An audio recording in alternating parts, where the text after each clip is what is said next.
اللهم صل وسلم وبارك على سيدنا محمد. صلوا على سيدنا محمد أولا. ثانيا الفيديو بتاع الخبيزة، اللي أنا شيرته ماشي، فعلا بيشفي كل الأمراض. فيديو بتاع الخبيزة فعلا وأكيد يعني فعلا.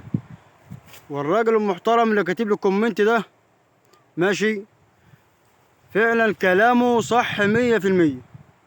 الخبيزة تاكلها نية وعالريق، ماشي، ما تاكلهاش مطبوخة. ليه؟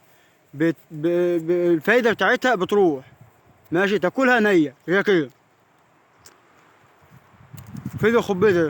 فيديو خبيزة فعلا صحيح، وانا باكد عليه. والراجل المحترم اللي كاتب الكومنت ده اهو كلامه 100% اهو. تاكلها نية اهي. يا رب تكونوا استفدتوا، وشكرا لكل احبابي، شكرا لكل متابعيني، وشكرا لكل واحد بيتابعني جديد، والف شكر لكم. شكرا.